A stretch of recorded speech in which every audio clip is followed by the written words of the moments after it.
60 شکر، یک مربای گل، 300 ماست 360 روغن مایه، خب 3 تا بیکینگ پودر، چای خوری هل، 2 قاشق هم از غذاخوری چیز میریزیم. خب دوستای نازنین میتونیم با چند تا از شکلاتی. دوستای نازنین اینم از کاپ کیک ما یا کیک یزدی ما، کیک شکلاتی، کیک مربایی که حاضر شده دیگه. همونطوری که شما دیدین مواد همیشه ما با این مواد درست کردم که گای خیلی خوب میاد، همیشه دوستا خورده تعریف کرده. دیروز درست کردم، خیلی داشت زحمت کشیدم اینطوری رنگ رنگی کردن و مثلا شکل در آوردن خیلی زمان میبره. برای میمانی کار کردم که میمان میخواست که شما را خدای بزرگ میسپاریم دیگه. لایک، سابسکرایب، شیر، کامنت یاد شما نرا. خوش آمدین بازم با برنامه خودتان، با آشپزخانه خودتان. بغلای ما دیدین که اینو قواعد کردم یعنی به قدر خوش آمدین دیگه. انشالله خوب و خوش و سری حال باشین، از دغدغه روزگار در امان. امروز میخوایم دوستای نازنین یک کاپ کیکی مربایی شکلاتی اسفنجی خیلی خوب شه برای شما نازنین آماده کنم. کاپ کیک دوستا 90% 80% میدانه، اونایی که نمیدانه به این دوستای ما اگه یک نفرم ندانه بازم خانم خلیل خدمت شه، ما برای شما نشان میدیم که شما نازنین یاد بگیرین. کسایی که یاد نداشته شوی که یاد داره خودشو استاد دیگه. انشالله که برنامه تا آخر بیننده باشین دیگه، حمایت کنین. خب میم سراغی مواد اول داشت ما دوستا چیز کنم تعریف کنیم. تخم مرغ شروع میکنیم. 6 تا تخم مرغ یا خیلی 360 شکر. دوستا البته چینل ما برنامه ما آموزشی نیه ولی بعضا ما میخوایم که طور آموزشی در شما دوستای نازنین یاد بدم که کسایی که مثلا نیاز در کیک داشته باشه یا نیاز در توضیحات داشته باشه دنبال توضیحات دیگه چینل ها نگرده، در چینل خانم خلیل باشه حاضر که دوستا سعی کنه یاد بگیره فیض ببره. خب یک مربای گل که من طرفدار گل ما میشه خیلی دوست دارم. 300 ماسی که خود ما در خانه دوستا مایه میکنم. یک ماسی خیلی سیفتی که قبلا رسیپیشو برای شما گذاشتم. ماسی مغزجات خیلی سخت. 360 روغن مایه، خب 3 تا بیکینگ پودر که 3 تا استفاده کنید دوستا. 2 قاشق چای خوری هل، 2 قاشق هم از غذاخوری چیز میریزیم. گلاب این شکلات هم برای روی کیک دوستای نازنین.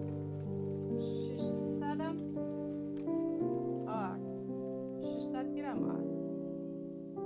دوستا شاید بگوین که برای شما یک سوال خلق شد که چرا اینقدر زیاد این همه مواد چی کار میکنی؟ دوستای نازنین انشالله فردا سفره داریم، سفره صلوات. دوستا انشالله که میاید صلوات گفتن میخواییم که اگه زیاد درست کنیم که هم خانم هم بچه هایی که اگه دوست داره دیگه بیشتر باشه. دیگه شما خواستین درست کنین، میمان داشتین مثل از من اینقدر زیاد درست کنین، نداشتین نصف شیر درست کنین، نداشتین 3 شیر درست کنین. اگه جوار نکنین خدای سرش نکنین.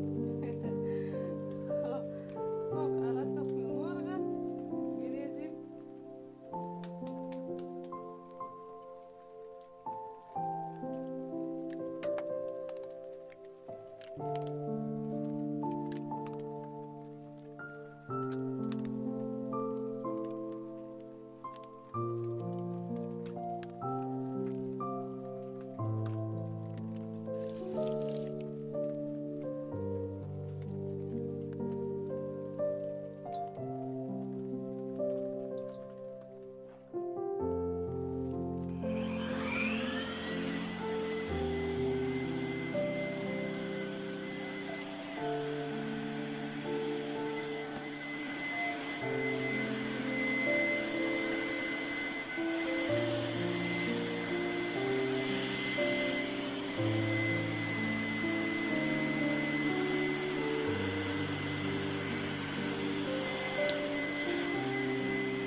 خب دوستای نازنین اینطوری ریختیم مواد که داخلی اول داخلی از جاسوسی ریختیم مایه پر باید پر کردیم داخلی کپسولا الان مربع چند ایشل ما ریختیم دیگه ایشلم میریزیم دوستا یک قاشق مربع خوری یا چای خوری میشه مربع خوری میریزیم روی مواد یک کیکی مربعی بیاید خیلی مربعشی شنگ مربعی کن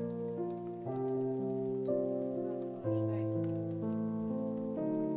معتبرتر گرفتم کیفیتش خوب باشه بله. خب دوستای نازنین اینم از مربعی من یابانم داخلش باید سری بچه او نه خواهد مال داخلش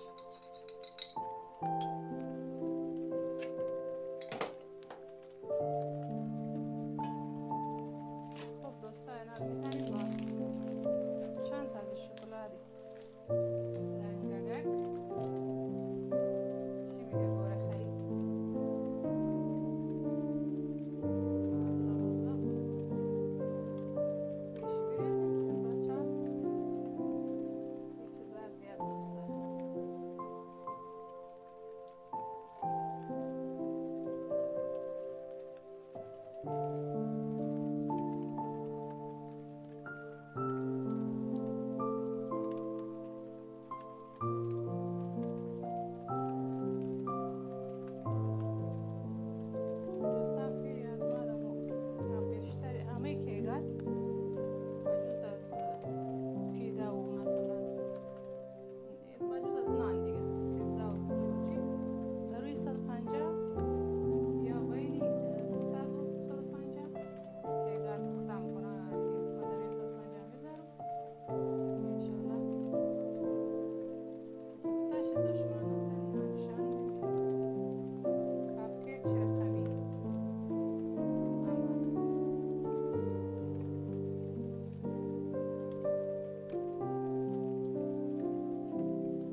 دوستای ناظرین، این هم از کاپ کیک ما یا کیک یزدی ما، کیک شکلاتی، کیک مروایی که حاضر شده دیگه. همونطوری که شما دیدین مواد همیشه ما با این مواد درست کردم که خیلی خوب میاد. همیشه دوستا خورده تعریف کرده بدون که خود ما تعریف کنم. دوستا همیشه گفته که کیک یزدی یا کاپ کیک تو خیلی خوب شیه. همیشه با این مواد درست میکردم، اما این دفعه فرقش چی بود؟ این دفعه مواد همون مواد بود، فرقش چی بود که ماست خانگی بودم. طور که گفتم همیشه خود ما که ماست ما یک کدوم ماست مغزجات خیلی ماست چرب و سخت و تیره بود. یکم مواد ما سیفت آمد، همونطوری که در تصویر نشان دادم روی لسک بلند کردم مواد خیلی سیفت بود و سختی پایین می آمد. خود ما فهمیستم که مواد سیفته، ولی دامو سیفتی دفعه اولش پخته کردم. گفتم ببینیم در دوستم نشان بدیم که مثلا اگه مواد شما سیفت بود که شما چطوری می این از کیگای مواد اول دوستا. از مواد اول که کمی پشت ککرک آمده، بافچی یکم چی میگه یک دست نیامده. از دفعه دوم دوستا وقتی دیدین مواد شما سیفت بود میتونین ماست یا کمی روغن اضافه کنیم. یک ذره روغن، چون ماست چرب بود روغن زیاد استفاده نکنم.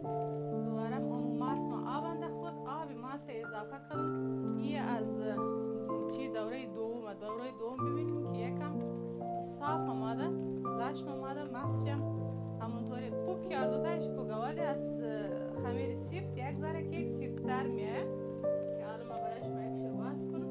همونطوری که مربام که هسته با چاقو باز کنم. مربام که هسته تانشین کنه، یک وقت چیز نشین کنید مربا چی را تانشین کرده، چون مربا سنگینه. هر کس مربای دوست داشته باشه همونطوری باید بخوره رویش مربا بریزه تانشین میکنه. یک ذره مغزی که بافچی سیفتر آمده اینطوری که شما میبینید. خوشمزه اما بافچی کم سیفتی هست. دفعه اول هم دو موادی سیفت، این هم از موادی نرم که دفعه دوم چیز کردیم، کمی داشتی چیزی اضافه کردیم. همو ماست یا یکم روغن. ببینید دوستا بافت ازی از او کده یک ذره فرق کده، نرمتر و خوبتر آمده.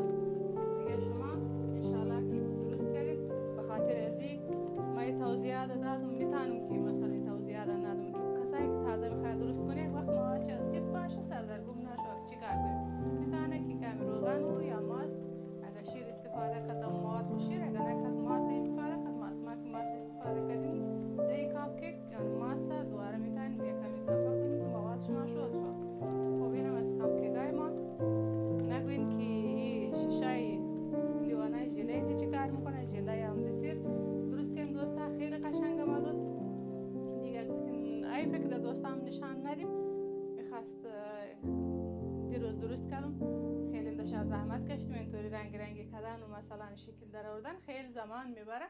برای میمانی کار کردم که میمان میخواست که و میمان از چیزا بود، دوستای آقای خلیلی بود از ترکا که نیامده.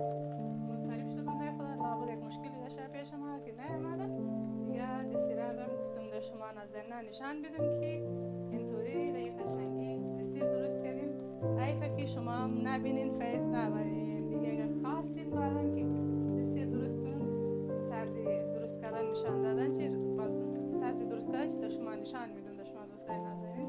البته همه دوستا بلده ولی بعضی که بلد نیه خوشی مات بگو که طرزی درست کردن چطوری و انشالله در رسیپی بعدی نشان میدیم. دیگه شما در خدای بزرگ میسپاریم. دیگه لایک، سابسکرایب، شیر، کامنت یاد شما نرا، انتقادات، پیشنهادات.